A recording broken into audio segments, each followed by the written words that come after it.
ছিল কয়েক স্তরের নিরাপত্তা। তারপরও ইসরায়েল যুক্তরাষ্ট্রের হামলায় নিহত ইরানের সর্বোচ্চ নেতা আয়াতুল্লাহ আলী খামেনি। তার হত্যার পরেই নিরাপত্তা কিংবা তার খোঁজ নিয়ে উঠতে থাকে নানা প্রশ্ন।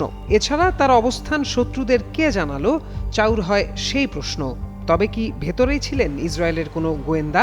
এর মধ্যেই আলোচনায় আসে ইরানের বিপ্লবী গার্ড কোরের কুদস ফোর্সের প্রধান ইসমাইল কানির নাম, যাকে নিয়ে তৈরি হয় নানা রহস্য। তবে কি সুপ্রিম লিডারের সাথে বিশ্বাসঘাতকতা করেছিলেন তিনি?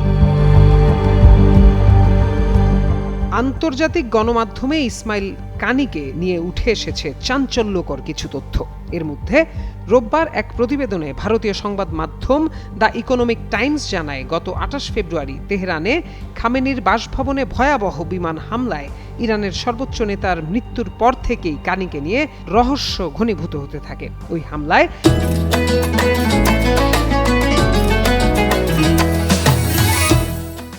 খামেনি সহ শীর্ষ সারির একাধিক নেতা নিহত হলেও ইসমাইল কানি অলৌকিকভাবে বেঁচে ফেরায় তেহরানের অন্দরে সন্দেহের দানা বাঁধে।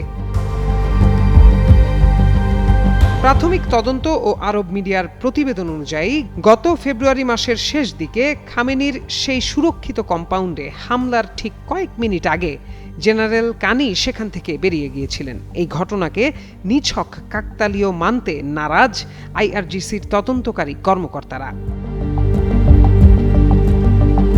অভিযোগ উঠেছে, কানি স্বয়ং মোসাদকে খামেনির সঠিক অবস্থানের তথ্য দিয়েছিলেন, যার ভিত্তিতেই মার্কিন ও ইসরায়েলি বাহিনী ওই নিখুঁত হামলা চালায়। ২০২০ সালে কাশেম সোলাইমানির মৃত্যুর পর কুদস ফোর্সের দায়িত্ব নেন তিনি। তবে তিনি দায়িত্ব নেয়ার পর থেকে একাধিকবার ইসরায়েল ও যুক্তরাষ্ট্রের হামলায় তার আশপাশের নেতা কিংবা কমান্ডাররা প্রাণ হারালেও অলৌকিকভাবে যেন বেঁচে যান তিনি।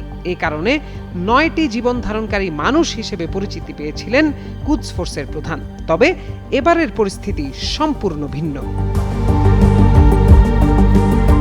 আন্তর্জাতিক সংবাদ মাধ্যমগুলোতে দাবি করা হচ্ছে, ইসরায়েলি গোয়েন্দা সংস্থা মোসাদের হয়ে গুপ্তচর বৃত্তি এবং সর্বোচ্চ নেতা আয়াতুল্লাহ আলী খামেনির অবস্থান সংক্রান্ত গোপন তথ্য শত্রুপক্ষকে পাচার করার অভিযোগে কানিকে মৃত্যুদণ্ড দেওয়া হয়েছে। যদিও ইরান সরকার বা আইআরজিসির পক্ষ থেকে এখন পর্যন্ত আনুষ্ঠানিকভাবে এই মৃত্যুদণ্ড বা গ্রেপ্তারের বিষয়ে কিছুই জানানো হয়নি।